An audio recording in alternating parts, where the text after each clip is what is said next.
You are all about to witness a momentous moment in history. I recorded 2 voiceovers on the same day. Check me, I'm actually keeping up with my work. Hi people, how are you all? Hope you're all having a good week. So today, as per the vote on my Instagram, I am not drawing Castlevania fan art, and I'm instead drawing some of my comic characters. Specifically a group of side characters that I've been collectively referring to as the Orkney Boys for a while now. Where boys is used entirely in the gender-neutral sense, spelled B-O-I. You know what I mean, right? People do that? Do people do that? I don't know. As I'm sure most of you are aware, the comic I'm working on is based around the concept and works of the King Arthur legends, specifically the version written by Sir Thomas Malory, but that's just because that's the book I have made reference to other things. And so this group of characters are my interpretation of Sir Gawaine and his brothers. Well, I say brothers, but in my version, one of them is currently a non-binary character, but I'll be using brothers and siblings interchangeably, as in the original here, they are all brothers, and because women weren't important when the source material was written, and so it's entirely possible I missed any number of references to sisters Gawaine might have, as they probably don't have names if they even exist. Also, as a side note here, if your only experience with Arthurian legend is BBC's Merlin, then you're gonna be in for a few shocks, because honestly the only thing that show did accurately was the extreme gay vibes and the super depressing ending. The main difference with these specific characters is that Gawaine is in fact Arthur's nephew, because Morgause is Arthur's sister, and Agrivaine, you remember Agrivaine kinda looks like Snape in BBC Merlin? Yeah, that's Gawaine's younger brother. You'll get used to it, don't worry, it'll be fine. Arthurian legend is kind of split into 4 main sections, as far as I can tell, and that is Arthur's rise to the throne with the sword and the stone and all that jazz. You've probably seen that at least somewhere. Then the Arthur and Lancelot and Guinevere thing, which you've probably also heard of, the big love triangle.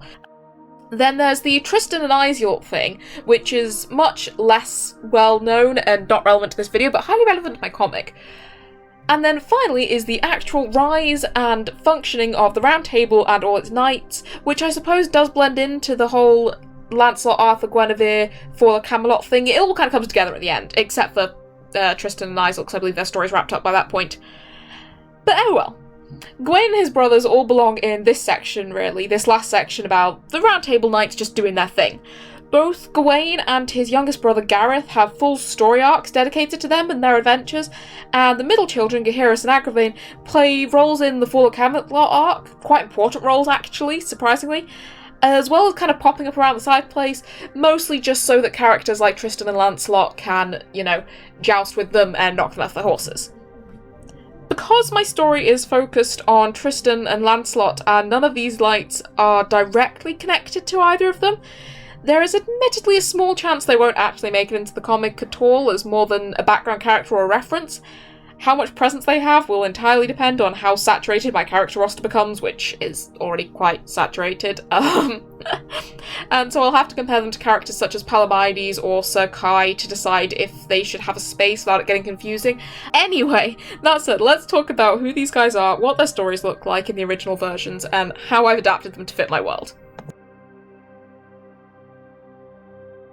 So, the first character I'm going to draw is Sir Gawain, who I believe I'll probably have already started drawing by now because the intro ran a bit long, but oh well. Of all these characters, he's the one you're most likely to have heard of, as he's sort of considered Arthur's greatest knight. And when I say sort of, I mean it really depends on who you ask, as half the writers of the original poems and stories believe Gawain to be the best, and the other half believe Lancelot to be the best. In the more modern retellings, Gawain tends to come across slightly better, as he didn't, have an affair with the king's wife, and so he's kind of better morally and more likeable, although it still varies very greatly, and actually I think in terms of pure skill levels, Lancelot usually beats him. That said, Gawain tends to be a lot of people's favourites regardless of whether he's the greatest knight, because of that whole not cheating thing. If you read his stories, he also comes across as very loyal and humble and self-aware in a good way. His most famous tale is probably the poem of Gawain and the Green Knight, which they are making into a film, which I'm going to talk about after this. So in the poem, a fairy knight challenges Arthur's whole court to a game, in which they take a swing at him, and a year later he gets to take a swing back. Obviously, the dude is a fairy, and so the Knights of the Round Table show a rare case of common sense, which they usually don't have, in that they all realise they probably can't kill the Green Knight, so better not challenge him because he'll just murder them next year. But the knight taunts them until eventually Arthur considers accepting because, he can't have his court shown to be cowards. And at this point, Gawaine is like, nah man, you're the king, I'll do it. RIP guys, see you next year. So he chops the knight's head off, and the knight lives. And 1 year later, full of shenanigans and all sorts of different side quests, and it goes on a bit of a detour, Gawaine is staying at the house of this dude and his wife, and the dude makes a deal with him that whatever they each catch in the day, they'll trade. The dude's name is Sir Berthelac, by the way, I should probably just use his name. So Berthelac goes out hunting, and Gawaine stays in the castle.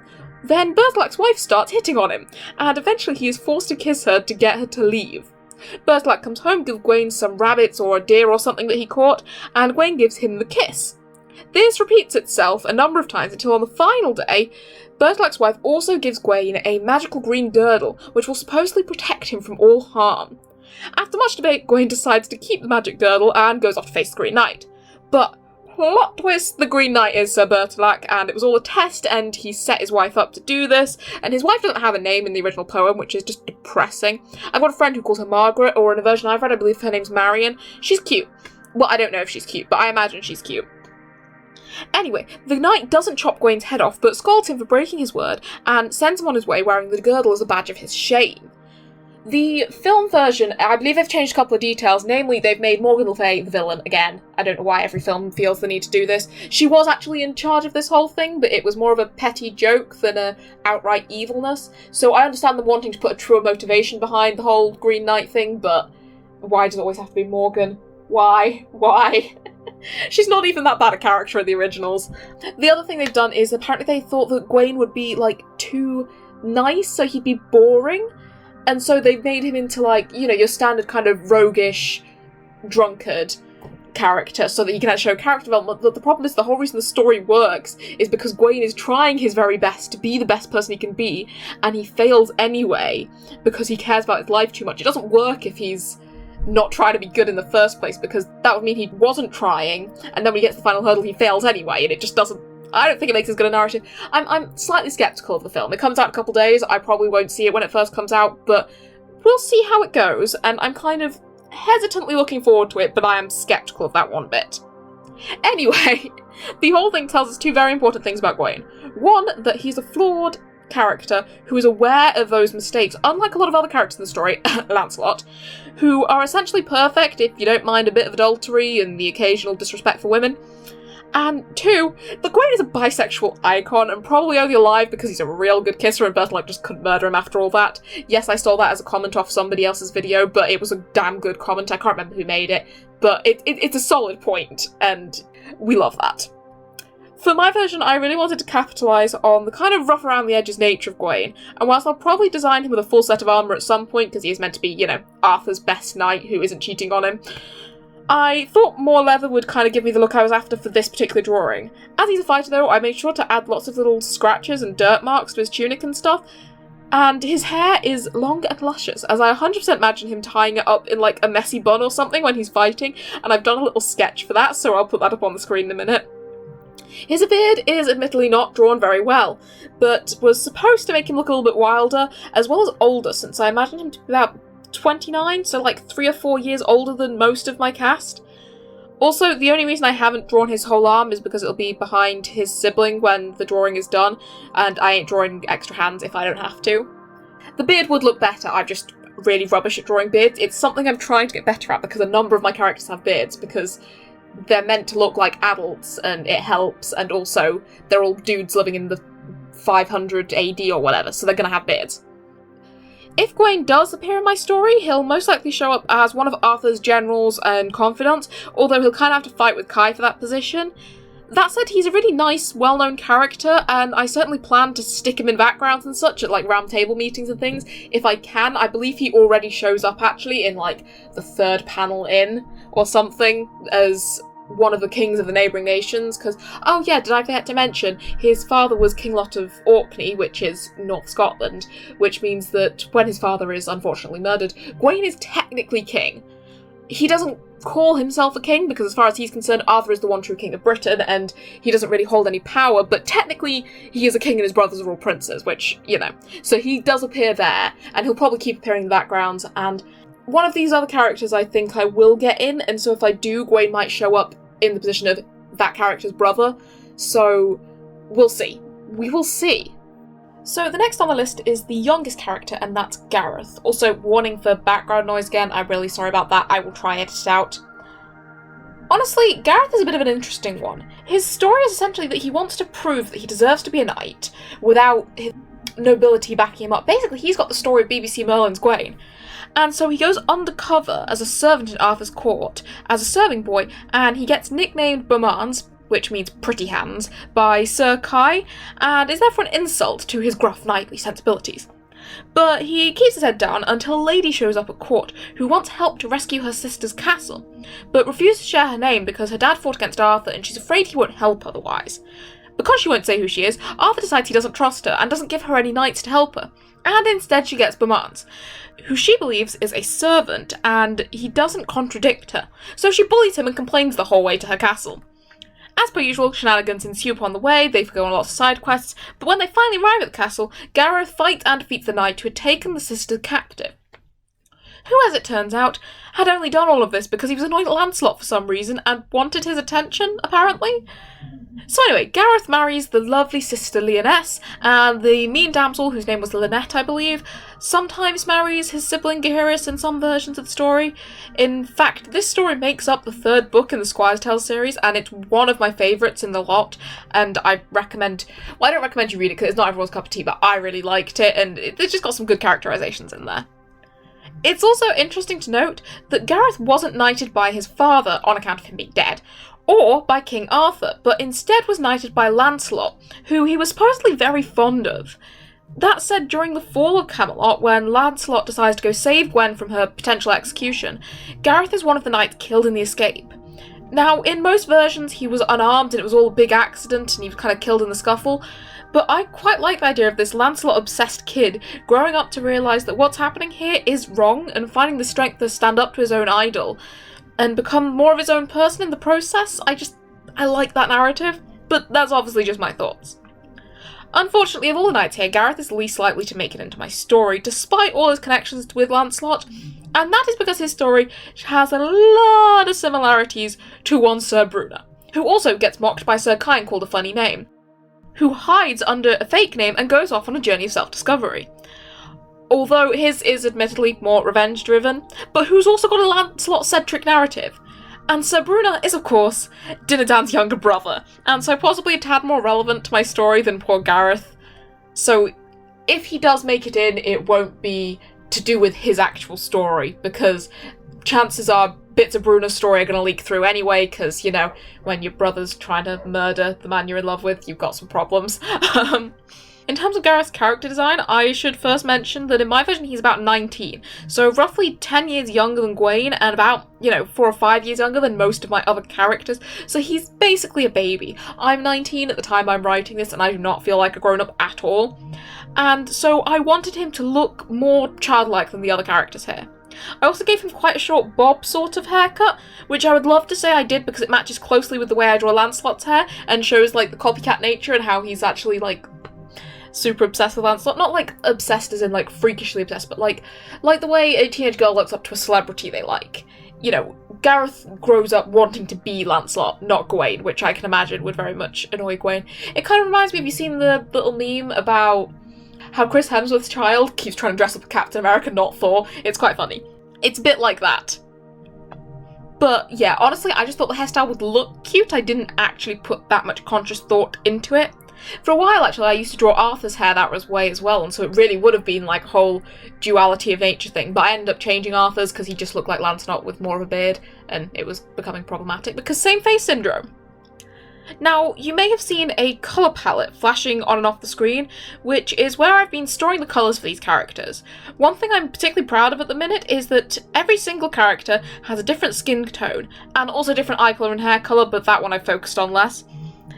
To get the colours for these boys, I simply blended their mother's colour for skin and hair and eyes and such with what I imagine their fathers would have looked like. Now, the Orkney Islands are where these guys grew up, and they're from, the north of Scotland, like I said, and hence I imagine them all to be exceedingly Scottish, and as far as I'm concerned, their dad King Lot basically looked like Stoic the Vast out of How to Train Your Dragon. I'm sure that's slightly offensive to Scottish people, I'm really sorry if it is, but I was going for kind of like that Viking, northerly look for them. Obviously, though, the boys are much more moderate because their mother does look quite different to their father, as she's white blonde hair, quite tan skin. I've designed her so you can I'll put a picture of her up. But one thing that I did make sure with the boys is they are all very ginger and have lots of freckles, because freckles are cute. And I know I have freckles, and so that's maybe me just trying to self-justify, but I've always thought freckles are cute on just about everybody, and so they have loads of freckles. I also wound up dressing Gareth mostly in blue. All my comic characters tend to have one specific colour they wear, and I think it'd be well cute if he was dressing up in blue once again, because Lancelot's colour is obviously blue.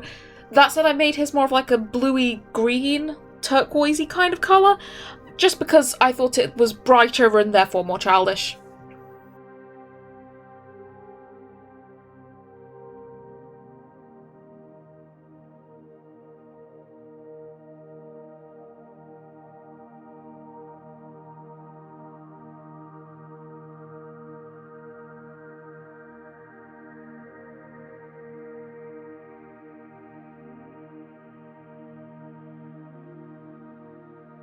So the next knight on this list is one I possibly have just the tiniest little bit of a soft spot for, and that is Gaheris, whose name I'm almost certainly pronouncing wrong, but oh well.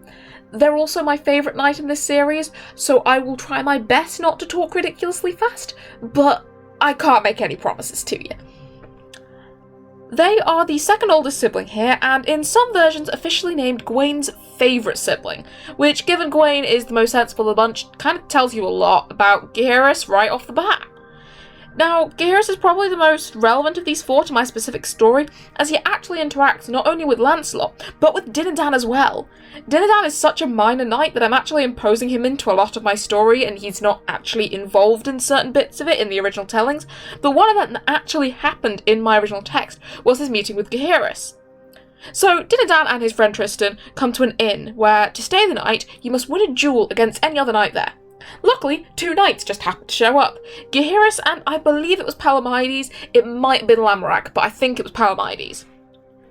Both Gaheris and Dinadan lose. Gaheris loses to Tristan and Dinadan loses to Palomides. So then, Palomides and Tristan, the winners, start fighting each other. And Gaheris and Dinadan look at each other, and they consider it for a moment, and then they elect to cut their losses and just walk to the next inn instead of fighting each other, because let's face it, this was a dumb idea in the first place. It's just a short tale, but I feel like it really solidified Gaheris as someone surprisingly similar to Dinadan in their worldview of, like, chivalry's cool, but there's a point at which this becomes really convoluted and stupid. The other thing Gaheris is very famous for is the murder of their mother, the Lady Morgause, aka Mordred's mother, aka the enchantress who kept plotting to overthrow Arthur and take over the world. Now, in several versions, their brothers are not particularly happy about this, although Gareth tends not to have too much trouble talking Gawaine and Agrivaine out of taking revenge against Gaheris. Because, let's face it, their mum is kind of evil, and they did all know that, really. And it's also interesting to note that in the final battle, Arthur and Mordred, of course, kill each other. Well, essentially. Arthur technically survives, but shipped off to a magic island. That's one of the bits that BBC's Merlin got right. So had Morgause not previously been murdered, she could have very easily ascended into the power vacuum and properly ruined the whole kingdom. So in a way, Gaheris murdering their mother technically solves the biggest plot hole that would have existed in this entire thing, and really they saved the world. So, you know. So, I'm a big fan of the Squire's Tales, as I mentioned, and my favourite book is about Gaheris' daughter, Lunetta, but a close second is the one about Gaheris and Gareth, which I mentioned before. That has a lot more official characters in it than the Lunetta story, so it was admittedly very tempting to recreate their story for my comic. The main reason I didn't is because I love the Squire's Tales version so much of it that I was afraid of accidentally ripping it off because there was absolutely no way I could possibly make anything better.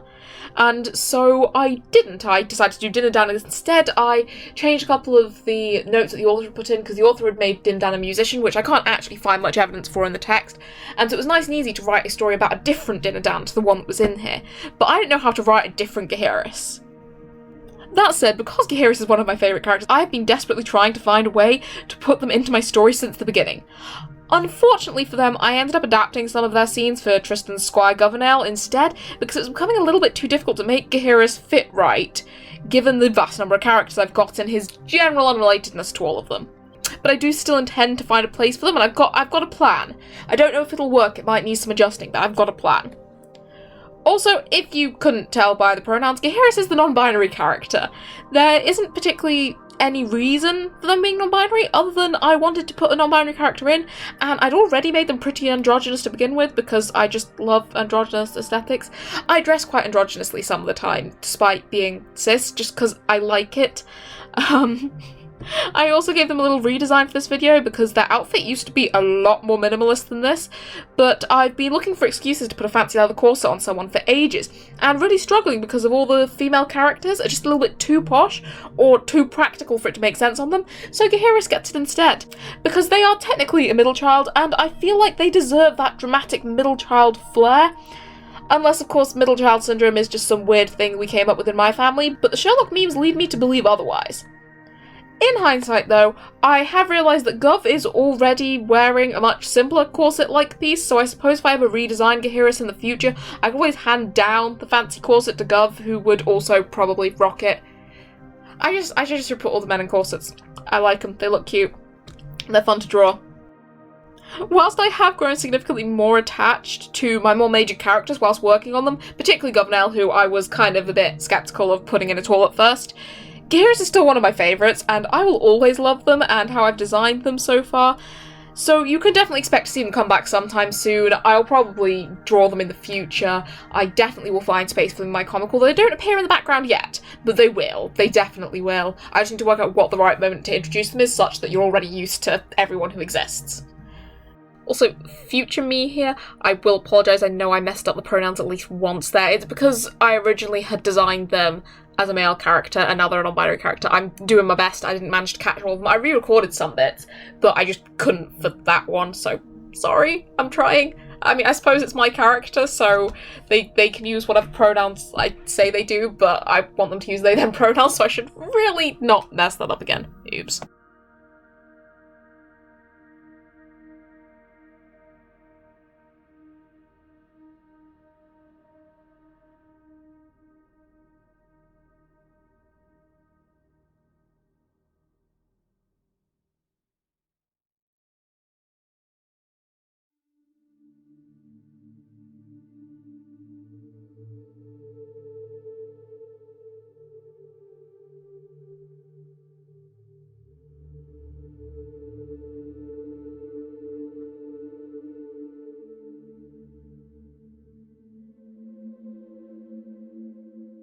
So, the final brother that I'm drawing today is Agrivaine.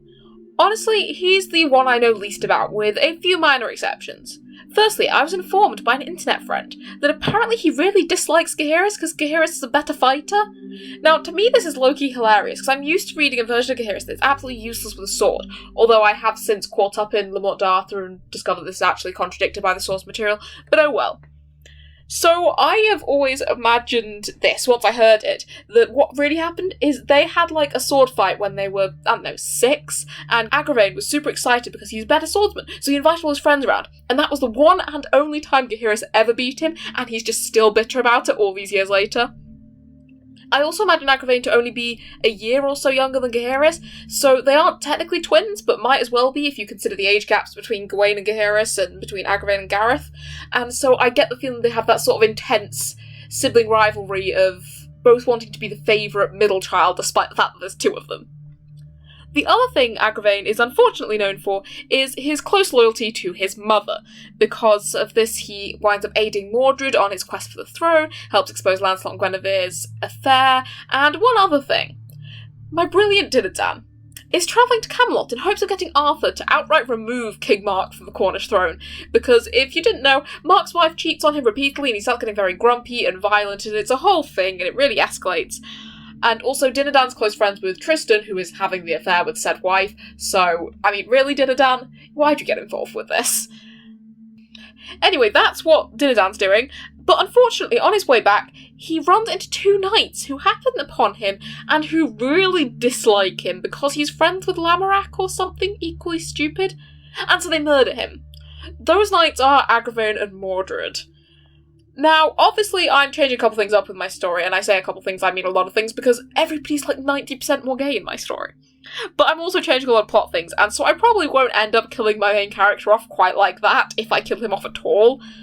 Unfortunately, though, this stabby behaviour makes me rather inclined to not redeem Agrivaine, despite his story looking an awful lot like a case of a very manipulative parent ruining his life. Maybe one day I might play around with that idea and write a separate story just to focus on this boy, but for my personal story, I'm not probably going to be doing a lot of sympathetic writing for Agrivaine if he gets in it. Because, you know, he killed my boy. As for his physical design, for starters, he's the most evil sibling, and therefore he had to be the least ginger. I don't make the rules, that's just how it is. I was also getting a lot of Percy Weasley vibes from his whole character as an essential thing. Someone who isn't inherently bad, but is just loyal to something he doesn't realise is bad. And so I wanted more uptight sort of look, with closed collar and a serious face. I also attempt to do shorter hair for him, but as you guys know, I kind of suck at that. All my main characters, even if they have short hair, have it made up of longer strands, because hair like his is just confusing for me, and I'm not very good at drawing. It doesn't work with the way I do my line art. But I gave it my best shot, and I think it doesn't look too horrendous. I also gave a little attempt at drawing a sigil for Morgause on his belt, but it wasn't in the moment decision, so I might adapt that further. But I've been playing around with it, and I actually quite like how it's looking. It's nice and simple, easy to repeat on my drawings, and so we might go for that. So there you have it, Gawaine and nearly all of his brothers, excluding Mordred, of course, because that boy is evil and stabby, and will probably require a whole video to himself once I know how exactly I'm going to use him in my story. But either way, I'm really happy with how all these guys turned out, and hopefully you enjoyed the video and maybe even learned something about them. I don't know how much you guys will know about Arthurian legends. I don't know if anyone who isn't obsessed with Arthurian legends is even listening to this. If you did like it though, please comment down below, especially if you want to see more videos like this one about my own characters, because they are probably my favourite kind of videos to make, and I am honestly just being careful not to oversaturate you with them at the minute, because there's only so much rambling you can all take in before you get sick of me. With that said, I hope you all have a lovely week. Leave me a like if you have the time, and I will see you next week. Bye!